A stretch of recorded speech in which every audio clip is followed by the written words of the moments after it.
आज Doubtnut app download करें। Doubtnut पर अपने सभी गणित, रसायन विज्ञान, भौतिक विज्ञान और जीव विज्ञान के डाउट्स का करो सफाया। बस प्रश्न की फोटो खींचो, एक ही प्रश्न को क्रॉप करो और तुरंत वीडियो सोल्यूशन पाओ। अभी डाउनलोड करें। नमस्कार दोस्तों, स्वागत करता हूं आप सभी का। आपको प्रश्न 37 द्रव्यमान संख्या वाले एक आयन पर ऋणावेश की एक इकाई है, ठीक है। और कह रहा है यदि आयन में इलेक्ट्रॉन की तुलना में न्यूट्रॉन 11.1% अधिक हैं तो आयन का प्रतीक लिखिए, ठीक है ना। तो आइए हम अपने प्रश्न को हल करते हैं, ठीक है। तो जैसे कि हमसे प्रश्न में कह रहा कि इलेक्ट्रॉनों की तुलना में, ठीक है ना, न्यूट्रॉन अधिक हैं, कितने, 11.1%। तो मान लेते हैं कि आयन में इलेक्ट्रॉन जो है वह x हैं, ठीक है ना। माना आयन में इलेक्ट्रॉन बराबर कितने हैं, x, ठीक है।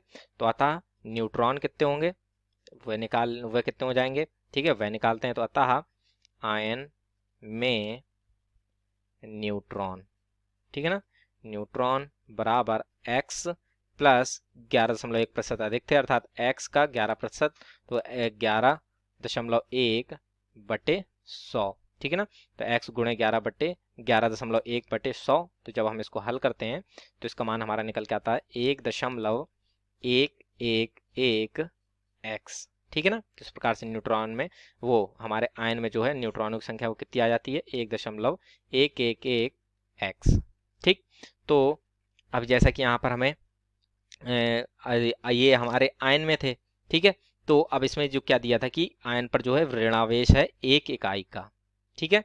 तो चूंकि आयन में इकाई ऋणावेश उपस्थित है, ठीक है ना, आयन में इकाई ऋणावेश है, ठीक है। तो इकाई ऋणावेश से क्या तात्पर्य होता है कि जो है उसने एक इलेक्ट्रॉन अतिरिक्त ग्रहण कर रखा है, ठीक है ना।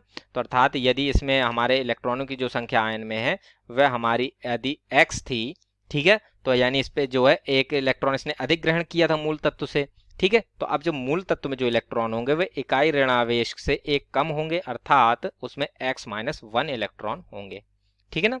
तो इसलिए मूल तत्व में, ठीक है ना, मूल तत्व में इलेक्ट्रॉन बराबर हमारे कितने आ जाएंगे, x-1 के, ठीक है। और जो ये इलेक्ट्रॉन होते हैं मूल तत्व में वह उसमें प्रोटॉनों की संख्या के बराबर होते हैं, ठीक है। तो इसलिए जो मूल तत्व में प्रोटॉनों की संख्या होगी वह कितनी आ जाएगी, ठीक है, वह भी बराबर होगी हमारी x-1 के, ठीक है। तो मूल तत्व में प्रोटॉन बराबर हमारे कितने, x-1, ठीक है। और जो हमारे न्यूट्रॉनों की संख्या होती है वह आयन तथा मूल तत्व दोनों के लिए ही समान होती है, ठीक है। तो चूंकि आयन में, ठीक है ना, चूंकि न्यूट्रॉनों की संख्या, ठीक है ना, न्यूट्रॉनों की संख्या आयन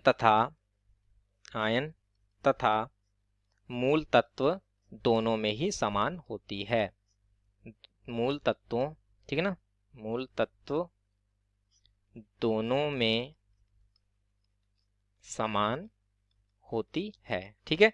अर्थात जो हमारी न्यूट्रॉनों की संख्या है वह परिवर्तित नहीं होती है, ठीक है। तो इस प्रकार से ये हमारा एक जो है एक निष्कर्ष है, ठीक है। तो अब जो मूल तत्व में जो हमारे प्रोटॉनों की संख्या होती है वह हमारे परमाणु क्रमांक के बराबर होती है, अर्थात परमाणु क्रमांक बराबर होगा हमारा प्रोटॉनों की संख्या। और प्रोटॉनों की संख्या हमने यहाँ पर कितनी निकाली थी, x-1, ठीक है। तो इस प्रकार से हमारा परमाणु क्रमांक जो है वो कितना आ जाता है, x-1 आ जाता है, ठीक है। और प्रोटॉनों की संख्या चूंकि वो जो कि न्यूट्रॉनों की संख्या यहाँ पर जो है आयन तथा मूल तत्व दोनों में ही समान होती है, ठीक है। तो इस बात का भी हम यहाँ पर ध्यान रखेंगे, ठीक है। तो जो एक संबंध होता है हमारा कि परमाणु द्रव्यमान बराबर हमारा होता है प्रोटॉन की संख्या, ठीक है ना, प्रोटॉन की संख्या प्लस न्यूट्रॉन की संख्या, ठीक है ना। मूल अवस्था में हम बात कर रहे हैं, मूल तत्व की मूल अवस्था के लिए, ठीक है। तो जो परमाणु द्रव्यमान हमें यहाँ पर कितना दिया है, 37 दिया हुआ है प्रश्न में, ठीक है। जैसे कि हम देख सकते हैं ये हमें दिया है 37, इसमें द्रव्यमान संख्या दी हुई है, ठीक है। तो 37 द्रव्यमान संख्या, प्रोटॉनों की संख्या हमने कितनी निकाली है यहाँ पर, ये हमने निकाली थी x-1, ठीक है। तो यहाँ पर जो है हम इसका मान रख देते हैं x-1 प्लस न्यूट्रॉनों की संख्या कितनी थी, वह हमारी यहाँ पर हमने निकाली थी न्यूट्रॉनों की संख्या 1.111x, ठीक है ना। तो यहाँ पर हमारा 1.111x आ जाता है इसका मान, ठीक है। तो जब हम इसको यहाँ पर अब हल कर लेते हैं तो ये हमारा आ जाता है 38 बराबर 2.111x, ठीक है। तो जब हम x बराबर इसको हल कर लेते हैं यहाँ पर, ठीक है ना, तो x बराबर हमारा 38/2.111, ठीक है। तो जब हम इसको हल करते हैं यहाँ पर तो इसका मान हमारा आ जाता है 18, ठीक। तो इस प्रकार से हमारा x का मान कितना आ गया, 18। तो अब जो हमारे यहाँ पर, ठीक है ना, अब जो मूल तत्व है उसमें जो प्रोटॉनों की संख्या थी वह कितनी थी, x-1 थी, और यही हमारे परमाणु क्रमांक के बराबर थी। अतः मूल तत्व का, ठीक है ना, मूल तत्व का परमाणु क्रमांक बराबर किसके होगा, हमारे प्रोटॉन की संख्या के, ठीक है ना। और ये हमारा बराबर किसके थे, x-1 के, ठीक है। अर्थात इसका मान कितना आ जाएगा, 18 - 1 अर्थात 17, ठीक है। तो अर्थात परमाणु क्रमांक जो है वो 17 है हमारे यहाँ पे आयन का, ठीक है। और ये जो परमाणु क्रमांक 17 होता है वह किसका होता है, हमारा ये होता है हमारा क्लोरीन का, ठीक है।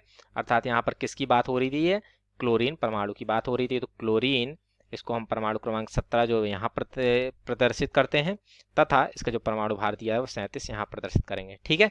और जैसे कि इसमें कह रहा था कि इकाई ऋणावेश भी है, तो यहाँ पर जो है इकाई का ऋणावेश दे देंगे इसको हम, ठीक है। तो ये हमारे यहाँ पर आयन का जो प्रतीक है वह आ जाता है।